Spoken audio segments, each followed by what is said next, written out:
The silence in the first-class cabin was so thick you could choke on it. 1 minute. Phoebe Wellington was screaming that a man like him didn't belong in seat 1A, that security needed to drag him back to economy, where he belonged. She had the flight attendants trembling and the passengers pulling out their phones, convinced she held all the power. She didn't just want his seat, she wanted to humiliate him. But she made one fatal calculation. She didn't check the name on the fuselage. When he finally looked up from his tablet, he didn't shout, he didn't argue. He just smiled, a terrifyingly calm smile, and said 5 words that froze the blood in her veins. "Ma'am, I own this airline." What happened next wasn't just justice, it was a masterclass in total destruction. The air inside the Concorde room at Heathrow Terminal 5 usually smelled of expensive espresso, leather, and quiet power. Today, however, it smelled of impending disaster.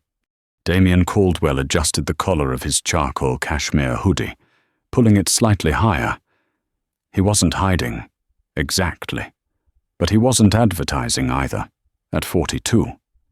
Damien had the kind of face that graced the covers of Forbes and GQ with equal frequency, usually accompanied by headlines like "The Billionaire Aviator" or "The Man Who Reinvented Luxury Travel."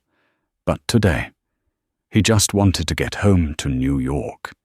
He had been in London for 3 weeks of grueling negotiations regarding the acquisition of a smaller European cargo fleet, and his patience was currently running on fumes.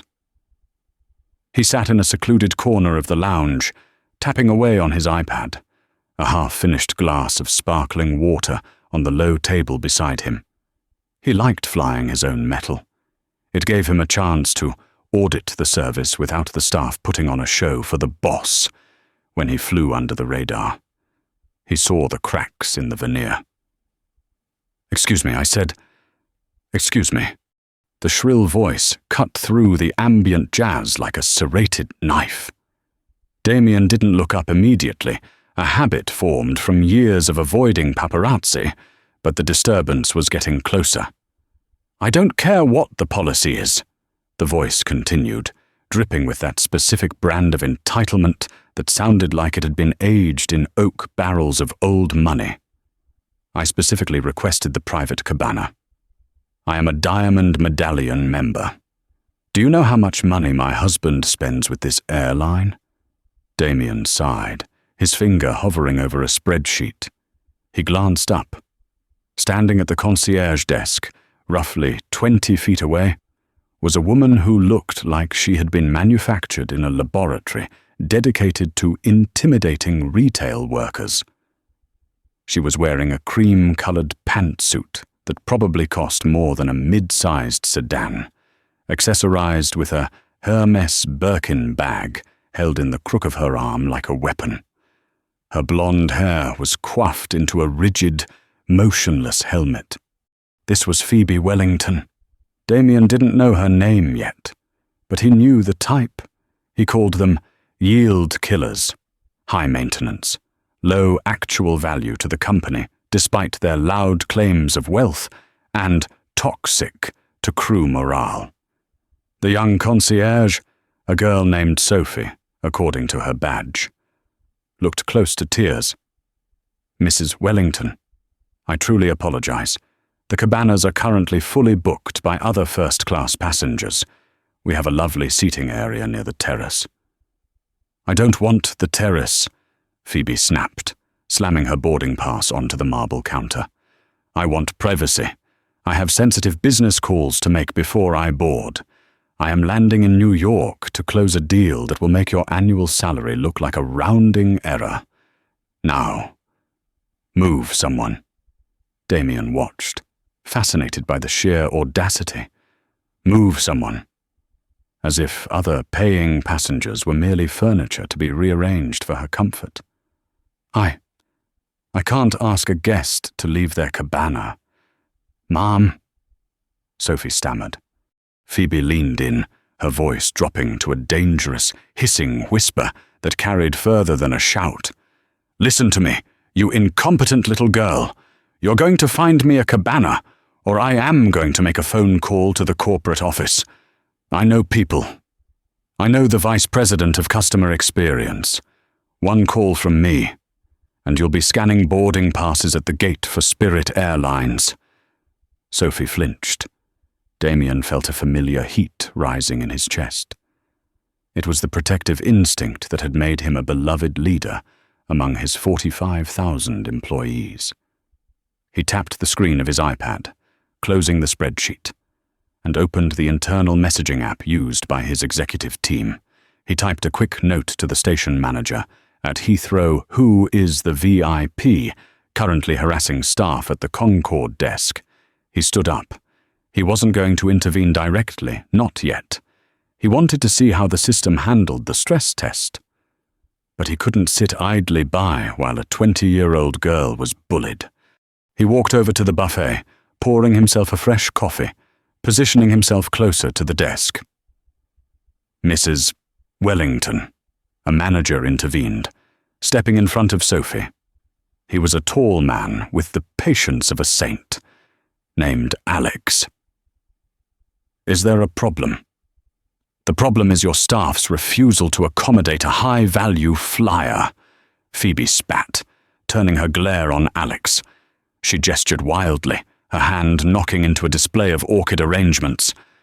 "I need a cabana. Now." "I'm afraid that's impossible," Alex said firmly. "However, the lounge is quite empty. There is a very private corner over by the window."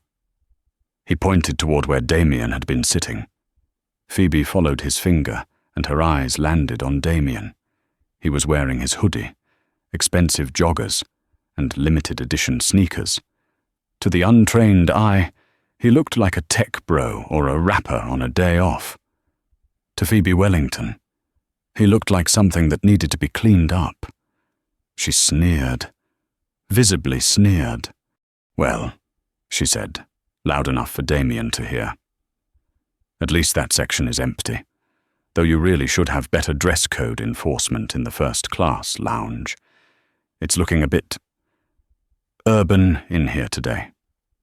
Damien took a slow sip of his coffee. Urban, the code word, the dog whistle. He met her gaze. He didn't scowl.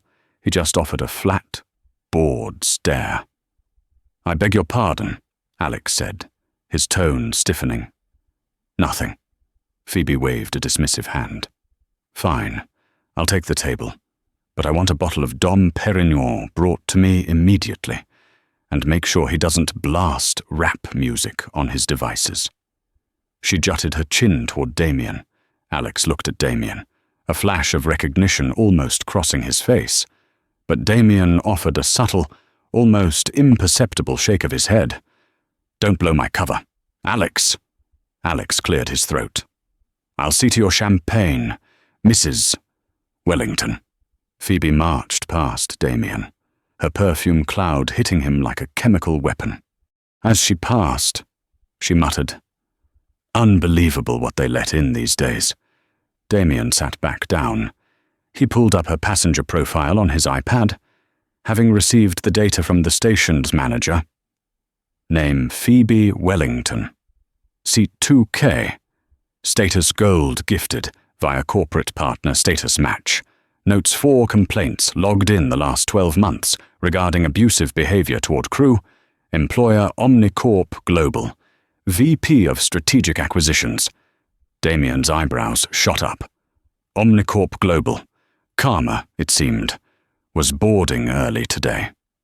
Omnicorp was the very company Damien's private equity firm was currently auditing for a potential hostile takeover. And if Phoebe was the VP of Acquisitions, she was likely flying to New York to try and stop the bleeding, or perhaps secure a golden parachute. He looked at her across the lounge. She was verbally abusing a waiter about the temperature of the champagne. Damien sent another text, this time to his personal assistant, Leo, who was already in New York. Omnicorp meeting tomorrow. Is a Phoebe Wellington on the invite list? 3 dots danced. Yes, sir. She's leading their delegation. Why, Damien smiled. No reason. Just checking the manifest. See you tomorrow. He closed the iPad. He could have kicked her out of the lounge right there. He could have had her banned from the flight. But Damien Caldwell was a businessman. He knew that if you give a person enough rope, they will usually hang themselves. And Phoebe Wellington was busy braiding a noose. He wanted to see how far she would go. The walk to the gate was a study in contrasts. Damien walked with the easy, long strides of an athlete, his noise-cancelling headphones around his neck. Phoebe Wellington marched like she was invading Poland, her heels clicking a staccato rhythm on the polished floor. Gate 10 was crowded. The flight to New York was full. Families were wrestling with strollers. Business travelers were loudly closing deals on their phones, and the gate agents were typing furiously. Airlines prided itself on order. Damien had designed the boarding process himself, a zone-free, biometric system that was supposed to be seamless. But systems rely on human cooperation, and Phoebe was not feeling cooperative. The gate lice, the people who hover around the boarding door before their group is called, were thick today. Damien hung back, leaning against a pillar, watching the display board. Flight AE001 to New York, JFK, boarding in 5 minutes. Phoebe pushed her way to the front, bypassing the Group 1 lane and standing directly in front of the scanner. A young mother with a sleeping infant in a carrier was standing nearby, waiting for the pre-boarding announcement.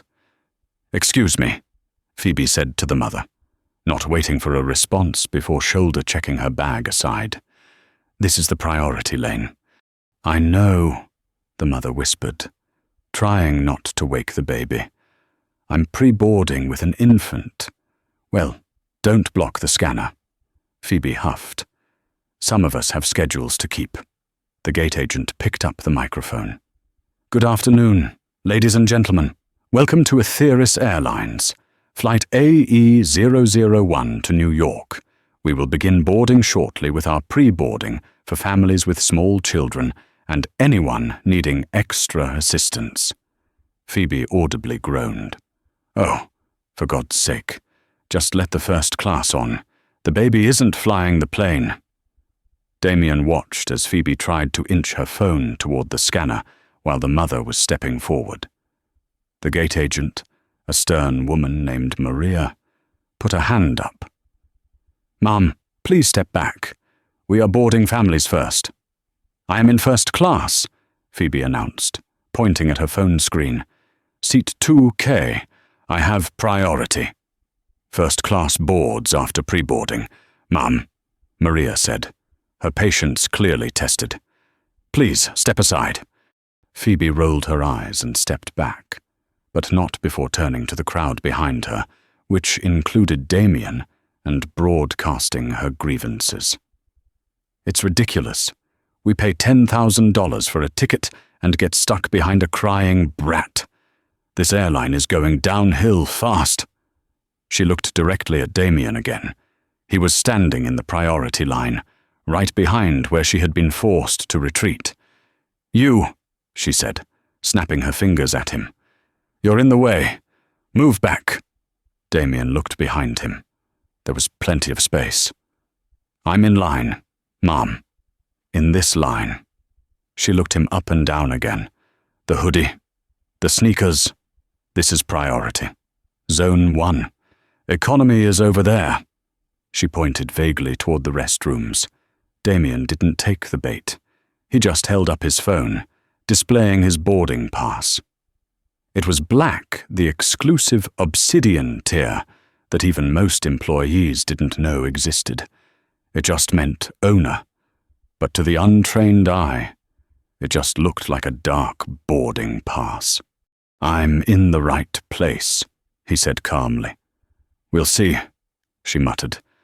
"Probably using miles, or an employee pass.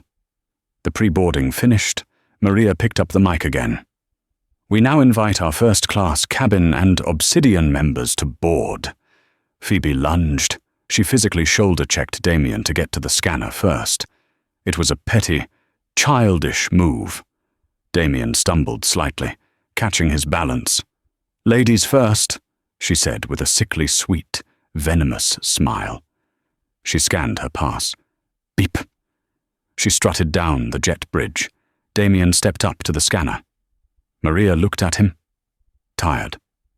"Boarding pass." "Sir." He scanned his phone. The machine didn't just beep, it made a distinct, pleasant chime. And the light on the turnstile pulsed a soft, golden hue. The screen facing Maria flashed a message. "Clearance level Alpha. Welcome home, Mr. Caldwell." Maria's eyes went wide. She looked up from the screen to Damien's face. The hoodie made sense now. The calm demeanor made sense. She gasped. "Mr. Cal." Damien put a finger to his lips, winking. "Shh, Maria. Just a passenger today. Rough day at the gate." Maria composed herself, though her hands were shaking slightly. "You have no idea, sir. The lady in 2K... "I know," Damien said softly. "Don't worry about her. I'll handle it. Is the captain ready?" "Yes, sir. Captain Sterling and First Officer Davies are in the cockpit. The lead purser is Jenna." "Jenna? Good. She's tough." Damien smiled. "Have a good shift, Maria." "Thank you, sir. Enjoy the flight." Damien walked down the jet bridge. The tunnel felt like a transition zone. He was leaving the chaos of the terminal and entering his domain. He owned the plane. He owned the fuel. He paid the pilots. But Phoebe Wellington didn't know that. She thought she was the queen of the sky because she bought a ticket. He reached the aircraft door. Jenna, the lead purser, was greeting passengers. She was a veteran flight attendant, impeccable in her slate-grey uniform. When she saw Damien, her professional smile turned into a genuine one of surprise and warmth. "Mr. Caldwell, we weren't expecting. Low profile today." "Jess," Damien whispered, shaking her hand. "Seat 1A." "Of course." She lowered her voice. "We have a full house up front. 1A is ready for you. Champagne. Water, please. And Jess." "Yes, sir." "The woman in 2K, Mrs. Wellington." Jenna's expression tightened. "She's already complained about the overhead bin space. She made a rookie attendant cry in the galley." "Keep an eye on her," Damien said, his voice hardening. "But don't engage unless you have to. Let her dig." "Understood." Damien turned left into the first-class cabin. It was a sanctuary of soft lighting and plush seating. There were only 8 suites in first class on this A350. His seat, 1A, was the prime spot. Front row, window, maximum privacy.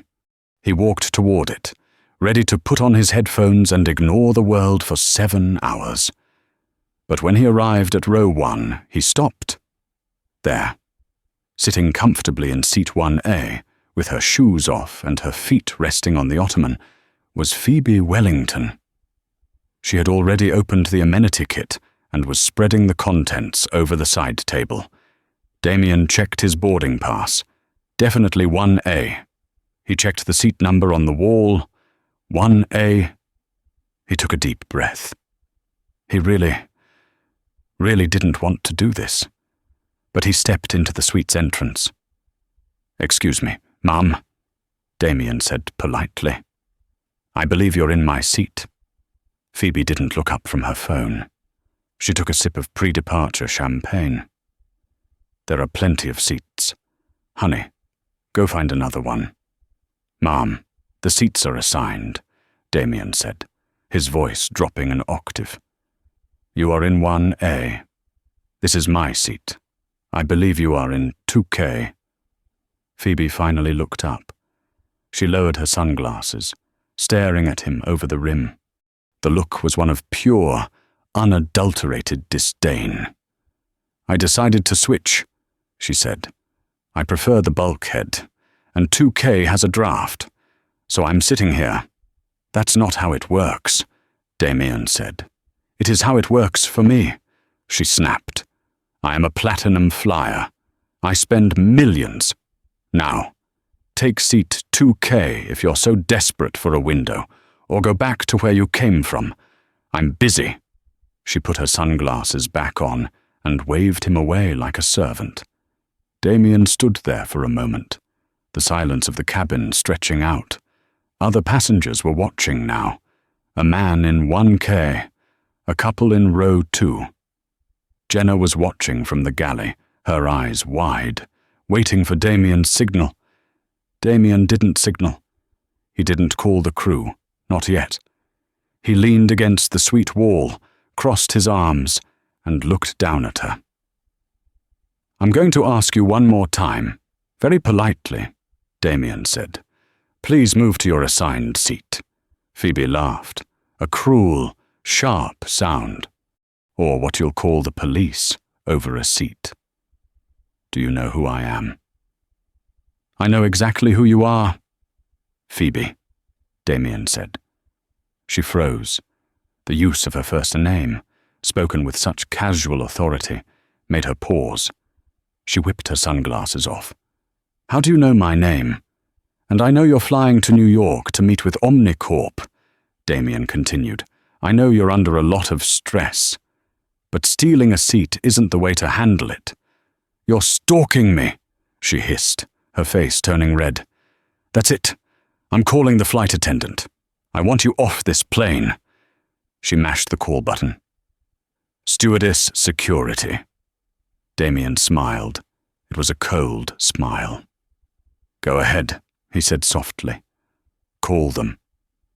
The call button didn't just chime in the silent, pressurized atmosphere of the first-class cabin. It sounded like a fire alarm. Jenna, the lead purser, arrived within seconds. She had been hovering in the galley, watching the interaction through the gap in the curtains, her heart hammering against her ribs. She knew exactly who Damien Caldwell was. She had met him at the company's annual Excellence Awards 3 years ago. He had remembered her name, asked about her kids, and personally thanked her for handling a medical emergency on a flight to Tokyo. He was a legend, and currently he was being treated like a vagrant by a woman whose net worth probably didn't equal the cost of the fuel currently sitting in the A350's wings. Is there a problem here? Jenna asked, her voice practiced, calm and professional. She stood between Damien, who was leaning casually against the suite's partition, and Phoebe, who was vibrating with indignation in seat 1A. Yes, there is a problem, Phoebe shrieked, pointing a manicured finger at Damien. This person is harassing me. He's been stalking me since the lounge. He followed me onto the plane, and now he's trying to intimidate me into giving up my seat. I want him removed. Immediately. Jenna looked at Damien. He offered a slight, almost imperceptible shrug, his face a mask of polite confusion. He was playing the role perfectly. He wanted to see how the crew handled a difficult passenger when they didn't know the CEO was watching. Or, in this case, when the difficult passenger was the problem. Sir, Jenna said, turning to Damien, playing along. May I see your boarding pass? Please. Of course, Damien said. He held out his phone. Jenna scanned it with her handheld device. The screen flashed the unmistakable obsidian status, but she kept her face neutral. Thank you. Mr. Caldwell. Seat 1A. That is correct. She turned to Phoebe. Ma'am, I need to see your boarding pass as well. Phoebe huffed, digging into her Birkin bag. "This is ridiculous. I already scanned it at the gate. You people are incompetent." She produced a crumpled paper boarding pass. She was old school, and shoved it at Jenna. Jenna scanned it. "Mrs. Wellington, seat 2K. The cabin was silent. The man in 1K, a heavy-set banker named George, had lowered his newspaper and was watching with open fascination. The couple in row 2 were peering over the seats. "Mrs. Wellington," Jenna said firmly, "you are in the wrong seat. This seat is assigned to Mr. Caldwell. Your seat is 2K, right across the aisle." "I told him," Phoebe snapped, waving her hand dismissively. "I switched. 2K has a draft. I have a sinus condition. I require the bulkhead. Besides, look at him." She gestured vaguely at Damien's hoodie. "Does he look like he paid full fare? He's probably an upgrade. An employee using a pass.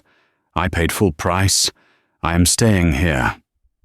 "Ma'am, that is not how seating works," Jenna said, her tone hardening. "Mr. Caldwell is a full-fare passenger. He has the right to the seat he booked. You need to move." "I am not moving," Phoebe hissed. She crossed her arms and stared straight ahead. "If you want me to move, you'll have to drag me. And if you touch me, I will sue this airline into bankruptcy. I know the VP of Customer Experience. I have his direct line." Damien spoke up then, his voice low and smooth like velvet dragged over gravel. "You keep mentioning people you know, Phoebe, but you haven't asked me who I know." "I don't care who you know," she shouted, turning on him. "You're nobody.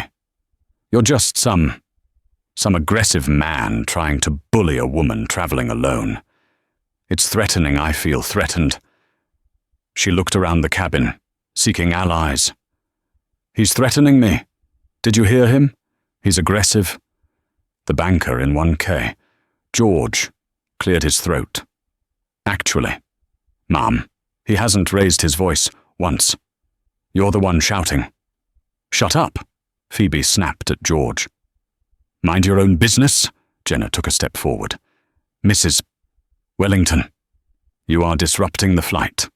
We are due to push back in 10 minutes. If you do not move to your assigned seat, we will have to deplane you." Phoebe laughed. It was a high, incredulous sound. "Deplane me. I am Phoebe Wellington. I am a Diamond member. You can't kick me off. I generate revenue for this company. Kick him off. He's the one causing the scene." She grabbed her glass of champagne and took a defiant sip. "Go get the captain. I'm not speaking to a flight attendant anymore. I want the pilot. Right now." Jenna looked at Damien. He gave a tiny nod. "Go get him." "I will inform Captain Sterling of the situation," Jenna said stiffly. "Please do not cause any further disturbance." She turned and walked briskly toward the cockpit. Damien didn't move. He stood there, watching Phoebe. She was scrolling on her phone now, aggressively typing, probably emailing the poor VP she kept mentioning.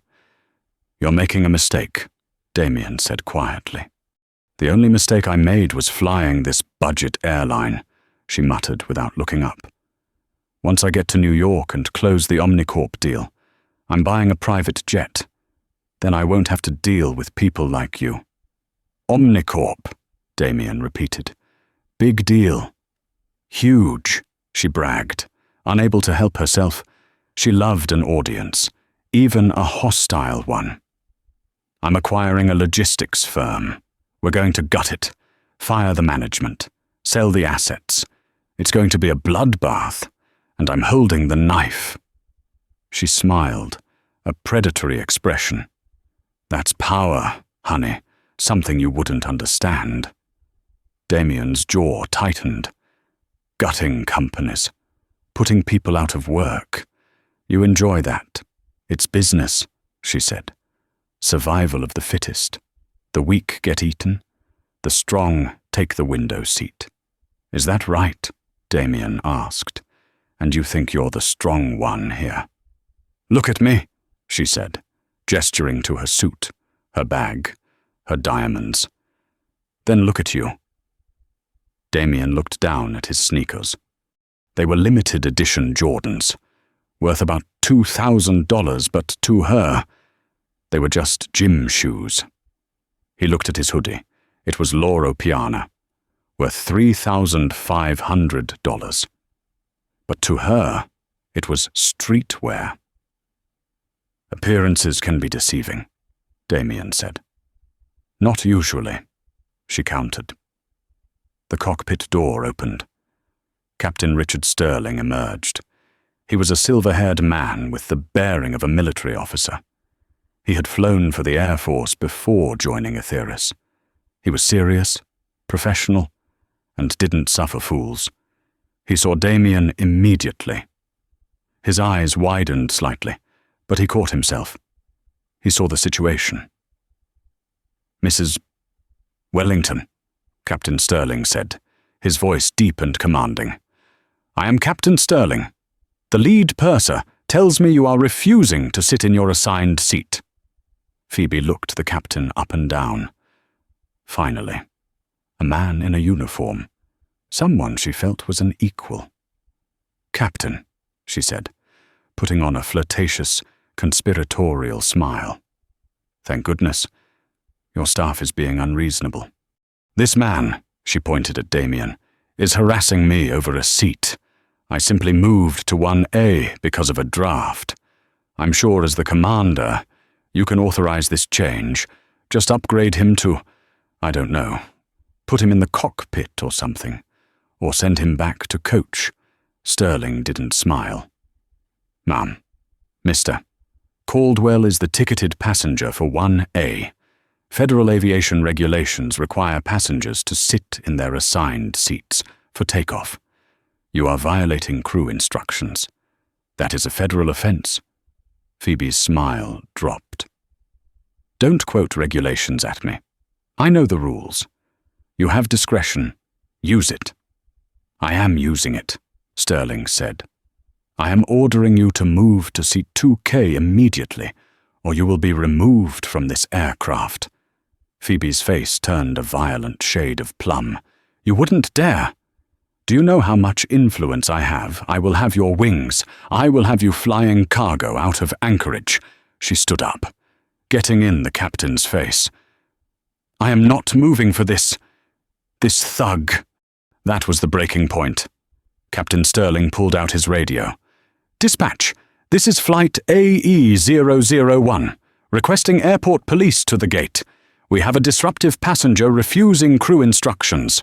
Copy that. AE001. Police are en route. Phoebe gasped. She sat back down, buckling her seatbelt defiantly. Fine, call them. I'll have him arrested for harassment. Let the police come. They'll see who belongs here and who doesn't. She looked at Damien with pure hatred. You're going to jail, sweetie, harassing a white woman in first class. They'll lock you up and throw away the key. Damien just sighed. He checked his watch. You're delaying the flight. Phoebe. Good, she screamed. I hope everyone misses their connections. It's all your fault. The wait for the police was agonizingly short, yet felt like a lifetime. The other passengers in first class were now openly hostile toward Phoebe. The banker in 1K was recording on his phone. The couple in row 2 were asking for water, clearly stressed. 2 officers from the Heathrow Airport Police boarded the plane. They were large men, wearing high-visibility vests over their uniforms, armed with tasers and radios. Who is the problem? The first officer asked, scanning the cabin. Phoebe immediately unbuckled and stood up, smoothing her suit. Officers, thank God you're here. It's him. She pointed a trembling finger at Damien. That man. He's been threatening me. He's trying to steal my seat. He's aggressive and I don't feel safe. The officers looked at Damien. He was leaning against the wall, hands visible, looking calm. "Sir," the officer said to Damien.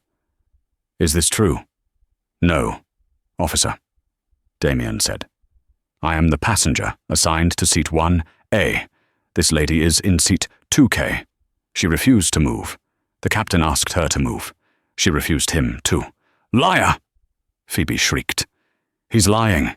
Look at him. Does he look like he belongs in seat 1? I am a vice president at Omnicorp. Arrest him." The officer turned to Captain Sterling. "Captain, what's the situation?" "The gentleman is correct," Sterling said, his voice clipped. "Mrs. Wellington is refusing to take her assigned seat and is being abusive to the crew and other passengers. We want her removed." Phoebe's jaw dropped. "Me removed. You're taking his side because he's... what a diversity quota." The cabin gasped. The racism was finally out in the open, ugly and undeniable. The officer's face hardened. "Ma'am, that's enough. I need to see ID and boarding passes from both of you." "Gladly," Phoebe said, fishing out her passport and throwing it at the officer. "Check his... I bet it's fake. I bet he stole it." The officer looked at Phoebe's passport. "Phoebe Wellington." "Okay." He turned to Damien. "Sir, ID and boarding pass." Damien reached into his back pocket. He pulled out a sleek, black leather wallet. He extracted his passport and handed it to the officer. The officer opened it. He looked at the name. Damien Marcus Caldwell. He looked at the boarding pass on Damien's phone. Seat 1A. The officer paused. He looked at Damien, then at the captain, then back at the ID. "Mr. Caldwell," the officer said, his tone changing slightly. He handed the passport back. "Everything seems to be in order here." He turned to Phoebe. "Ma'am, you are in the wrong seat. The captain has ordered you off the plane. You need to come with us." "No." Phoebe grabbed the armrests of the seat, her knuckles white. "I am not leaving. This is my plane. I paid for it. I have rights." She looked at Damien, her eyes wild. Tell them to leave me alone. You think you've won because you tricked the captain. You think you're special." Damien took a step closer. He invaded her personal space for the first time, leaning down so his face was level with hers. The cabin was deadly silent. Even the air conditioning seemed to pause. "I don't think I'm special." "Phoebe," Damien said, his voice dangerously low. "Then move." She spat. "Go back to economy." "I can't do that," Damien said, "because I have a responsibility to the crew and to the passengers you've delayed." "Who do you think you are?" she screamed, spit flying from her mouth.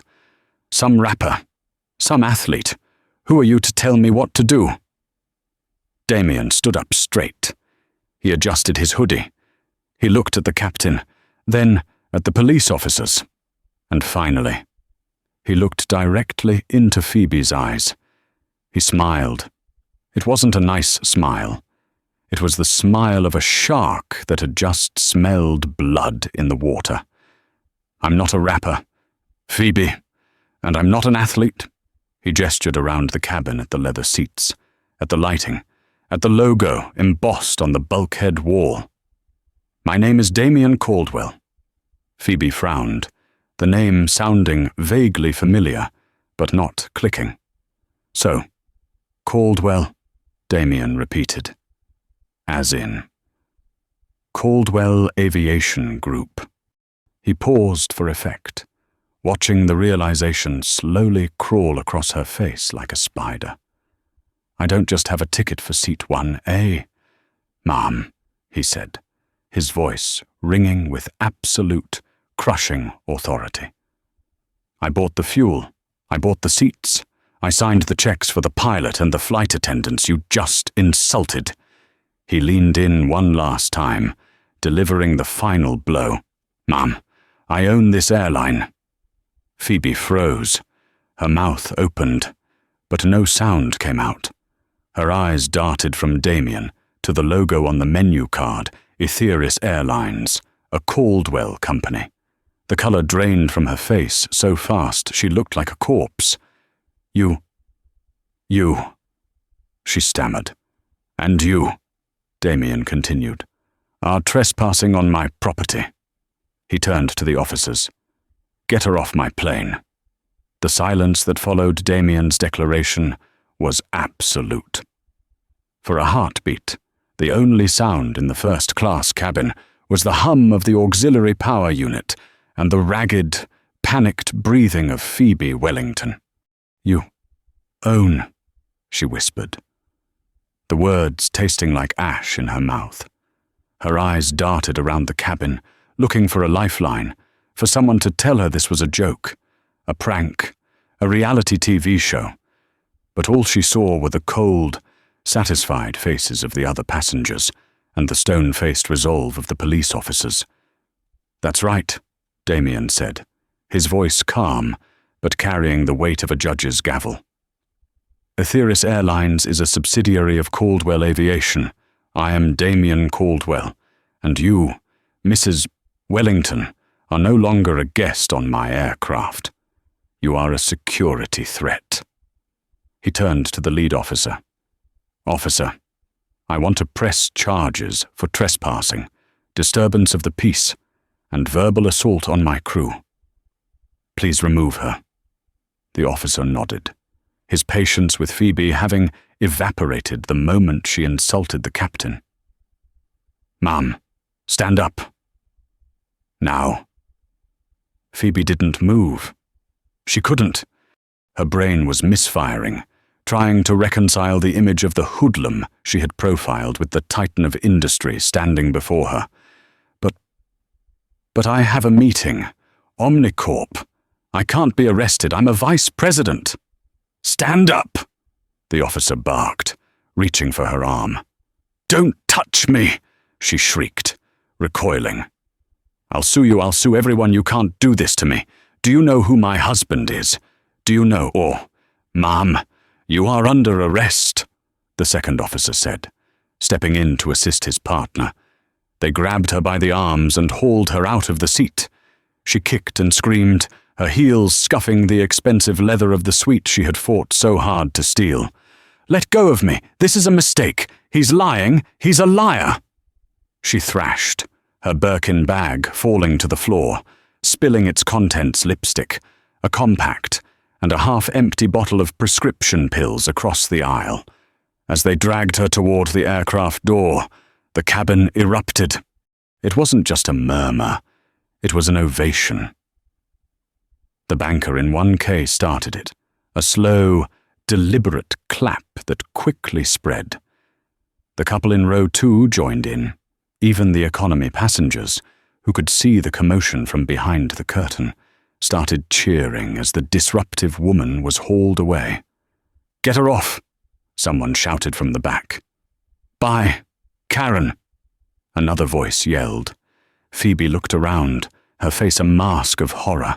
Phones were raised everywhere. The banker, the mother she had cut off in the jet bridge, the teenagers in row 4, everyone was recording. The red recording lights were like hundreds of tiny, judgmental eyes. She realized with a sick lurch that this wasn't just an arrest. It was a viral moment. She was going to be famous, but for all the wrong reasons. Damien, she screamed, twisting her head back to look at him as she was dragged through the galley. Mr. Caldwell, please, I'm sorry, I didn't know. We can work this out. I'll buy the seat. I'll pay double. Just let me stay. Damien didn't even look at her. He was busy picking up her spilled lipstick and handing it to the flight attendant. Jenna. Trash, Damien said simply, referring to the lipstick, though the double meaning hung heavy in the air. The officers hauled Phoebe onto the jet bridge. Her screams of, "Do you know who I am?" echoed down the tunnel, fading into the terminal. Captain Sterling stepped out of the cockpit, looking at Damien. Mr. Caldwell, I apologize for the delay, and for that. Not your fault, Captain, Damien said, adjusting his hoodie. You handled it perfectly. Make sure the crew gets a bonus for this flight. Hardship pay. Yes, sir. Thank you. Sir. Damien turned to the cabin. The passengers were still buzzing, adrenaline high. Ladies and gentlemen, Damien said, raising his voice slightly to be heard over the murmurs. My name is Damien Caldwell. I want to apologize personally for the disruption. We have zero tolerance for abuse toward our staff or our guests. As a token of my apology for the delay, I've authorized the purser to open the reserve champagne for the entire plane economy included. Drinks are on the house to New York. A cheer went up that was louder than the first. The tension broke. The atmosphere shifted from hostility to a party. Damien finally sat down in seat 1A. It was still warm from Phoebe. He signaled to Jenna. Jess, could we get this seat wiped down? Thoroughly. Already on it. Boss, Jenna said, snapping on a pair of latex gloves with a grin. And I'll bring you a fresh amenity kit. She contaminated that one. As Jenna cleaned, Damien pulled out his phone. He had a text from his chief of security. Subject incident. AE001, police report filed. Passenger Wellington. Phoebe detained at LHR. Charges pending. Do you want us to press for the maximum? Damien typed back, maximum. And make sure the press gets the body cam footage. I want her face on every screen in Times Square by the time I land. He sat back as the plane finally pushed back from the gate. He watched the terminal slide by. Somewhere inside that building, Phoebe Wellington was being processed, fingerprinted, and having her mug shot taken. She would miss her meeting. She would miss her deal. But the real show was just beginning. Damien closed his eyes. He had a meeting to prepare for. And tomorrow, he wasn't just going to be the owner of the airline. He was going to be the executioner. New York City, 24 hours later. The boardroom on the 45th floor of the Omnicorp global headquarters was a glass-walled shark tank overlooking Central Park. It was a room designed to intimidate, filled with polished mahogany, ergonomic leather chairs that cost more than most cars, and men in suits who hadn't felt an authentic emotion since 1998. The air conditioning was humming, but the atmosphere was sweating. The Omnicorp board was assembled. They were nervous. Their stock had been wobbling for months, and the rumors of a hostile takeover by a private equity firm known as Vanguard Capital had everyone on edge. They needed the acquisition of the European logistics firm to go through to shore up their valuation. That deal was Phoebe Wellington's baby, and Phoebe Wellington was late. Where the hell is she? Hissed Marcus Thorne, the CEO of Omnicorp. He was a man who looked like he was made of beef jerky and stress. The Vanguard representatives will be here in 10 minutes. Phoebe has the files. She has the relationships. She's not answering her phone, said the COO, checking his watch. She sent a text at 4 a.m. saying she had a travel delay, but would be here. Travel delay. Thorne slammed his hand on the table. She was flying first class on Etheris. They're never late. Suddenly, the double doors burst open. Phoebe Wellington stumbled in. She looked like a woman who had walked through a hurricane. Her cream suit was rumpled and stained. Her hair, usually a helmet of perfection, was fraying at the edges. Her eyes were bloodshot, and she wasn't wearing any makeup, a sight none of them had ever seen. She had spent 12 hours in a holding cell at Heathrow before her lawyer managed to get her released on bail with a promise to return for a hearing. She had caught the next flight out in economy, on a budget carrier, sitting in a middle seat between two rugby players. She hadn't slept in 30 hours. "I'm here," she gasped, clutching her briefcase. "I'm here. I made it." "Jesus, Phoebe," Thorne said, recoiling slightly. "What happened to you? You look like you slept in a dumpster."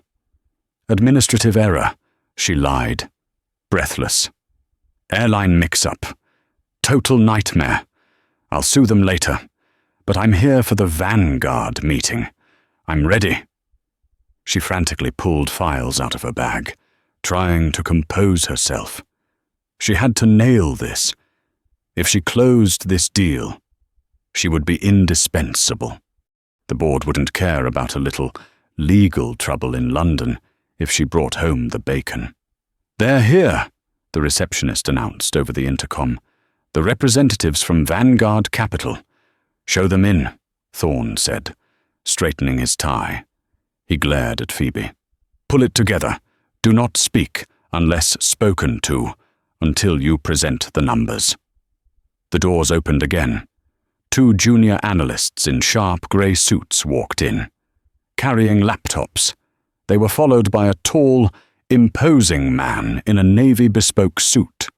Phoebe was looking down, arranging her papers, trying to hide her shaking hands. "Gentlemen," Thorne said, standing up with his best fake smile. "Welcome to Omnicorp. We are eager to discuss the synergy between our firms." "Thank you, Marcus," the man in the navy suit said. His voice was deep, smooth, and terrifyingly familiar. Phoebe's head snapped up. Her pen dropped from her hand and clattered onto the glass table. Standing at the head of the table, flanked by his team, was not some anonymous banker. It was him. The hoodie was gone, replaced by a suit that screamed power. The sneakers were gone, replaced by Oxford shoes that shone like mirrors. But the face, the calm, judging, amused face, was exactly the same. It was Damien Caldwell. "You," Phoebe whispered, the blood draining from her face for the second time in 2 days. Thorne looked at her. "You know Mr. Caldwell." "Mr. Caldwell." Thorne turned back to Damien. "I thought we were meeting with Vanguard Capital." "Vanguard is a holding company," Damien said, pulling out a chair at the head of the table, the seat reserved for the lead investor. He didn't sit immediately. He looked at Phoebe. "Owned by Caldwell Private Equity, which is owned by me." He smiled, a shark smile. "I believe we've met." "Phoebe," Damien said softly, "though the last time we spoke, you were screaming that I belonged in economy." The room went deadly silent. Thorne looked from Damien to Phoebe, confusion and horror dawning on him. "Phoebe," Thorne asked. "What is he talking about?" "Mr. Thorne," Damien said, sitting down and opening a folder. "Before we discuss the acquisition, we need to discuss the liabilities of this company, specifically, the personnel liabilities." He pulled out a tablet and slid it across the long table. It spun perfectly, stopping right in front of Thorne. "Play it," Damien said. Thorne tapped the screen. It was a video. The video? The one the banker in 1K had taken. The audio filled the boardroom. "Do you know who I am? I am Phoebe Wellington. I am a VP at Omnicorp. Get this thug off my plane. The racism, the entitlement, the sheer ugliness of it echoed off the glass walls." Phoebe squeezed her eyes shut. She wanted the floor to open up and swallow her whole. Thorne watched the video, his face turning pale. He watched Phoebe insult the police.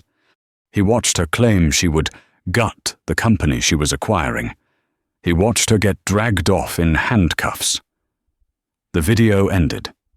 Damien leaned forward, steepling his fingers. "That video currently has 4 million views on Twitter," Damien said. "It's trending under hashtag #SeatSnatcher and hashtag #OmniCorpRacist. My PR team tells me your stock has dropped 12% since the market opened this morning. Thorne looked at Phoebe with pure loathing. You did this." "It was a misunderstanding," Phoebe cried, standing up. "He provoked me. He didn't look like he belonged in first class. How was I supposed to know he owned the airline? It was a trap."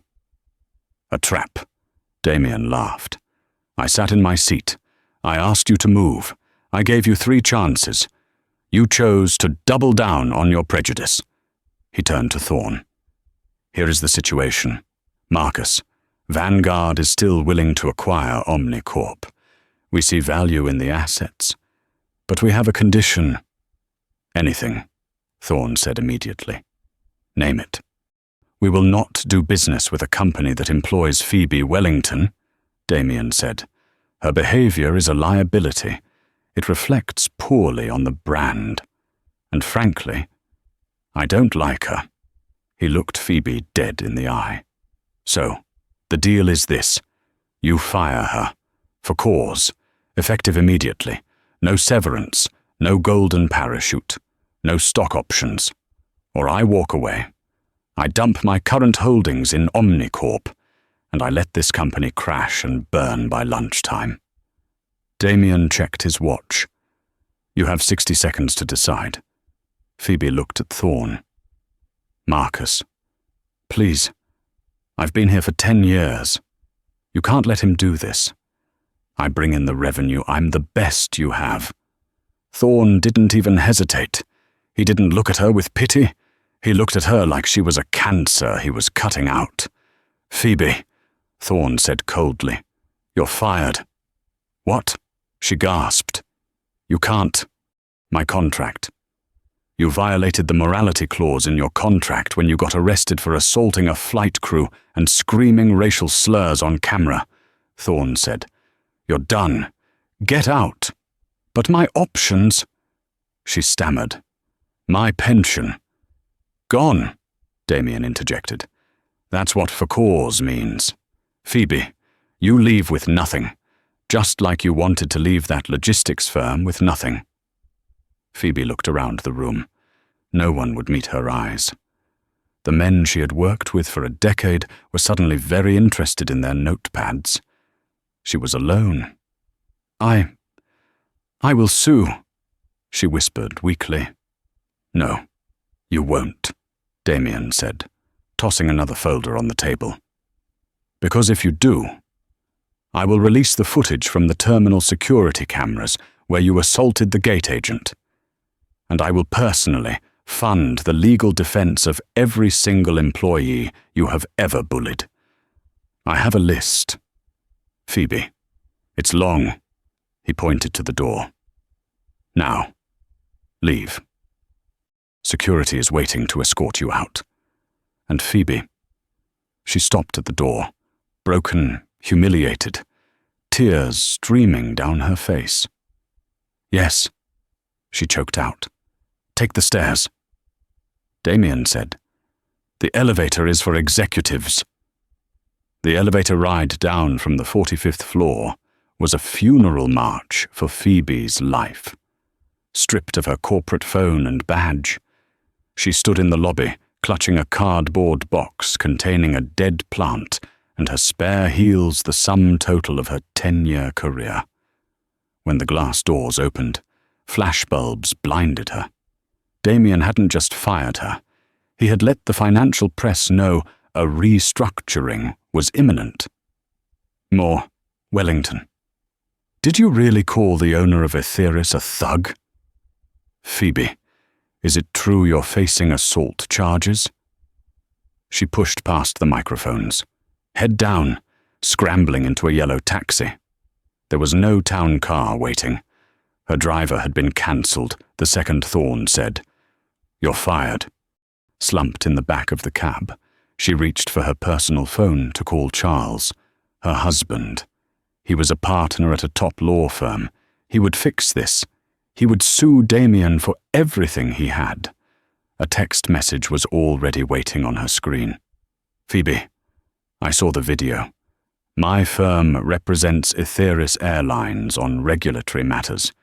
You have become a conflict of interest. Do not come to the apartment. I have sent your things to the hotel in Midtown. My lawyer will be in touch regarding the divorce." Phoebe dropped the phone.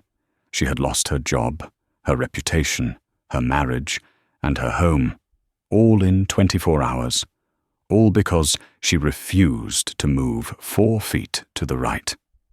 3 months later, Damien Caldwell sat at the head of the Omnicorp boardroom table. The atmosphere was different now. The sharks were gone. Marcus Thorne had been fired the week after the acquisition closed. "Good quarter," Damien said, closing a file. "Now, the personnel review for the Aetheris crew." He tapped a button, and Jenna's smiling face appeared on the screen. "Jenna has been promoted to Director of In-Flight Training," Damien announced. "She'll be teaching our crews how to handle high-pressure situations with grace. Captain Sterling is retiring with a full bonus. And Mrs. Wellington." A new executive asked tentatively. Damien didn't smile. He didn't gloat. "I believe she is currently working in retail," Damien said, his voice neutral. "I heard she's managing a shoe store in New Jersey. It's an honest living. It requires patience and customer service skills." He stood up, buttoning his jacket. "I hope she learns them." "Meeting adjourned," Damien said. "I have a plane to catch, and this time, I think I'll sit in the back. The view is better when you remember where you came from." High above the clouds, on Flight A, E001. Seat 1A was occupied by a young mother rocking her baby to sleep. Peace had returned to the skies, but the legend of the CEO in the hoodie remained a permanent reminder that true power doesn't need to shout. Sometimes it just whispers, "I own this airline." And that is the story of how Phoebe Wellington lost everything: her career, her marriage, and her dignity over a single seat in first class. It's a brutal reminder that arrogance is a heavy bag to carry, and you never really know who you're talking to. Status isn't about the plastic card in your wallet or the title on your business card. It's about how you treat people when you think no one is watching. Phoebe thought she was punching down, but she was swinging at a giant, and the knockout was swift, legal, and absolutely permanent. Karma doesn't always have a deadline, but in this case, it arrived ahead of schedule. If you enjoyed this story of high-altitude justice and want to hear more tales of karma hitting back hard, please smash that like button. It really helps the channel grow. Subscribe and hit the bell notification so you never miss a story. And let me know in the comments. Have you ever seen someone get instant karma at an airport? I want to hear your stories down below. Thanks for watching, and remember, be kind. You never know who owns the plane.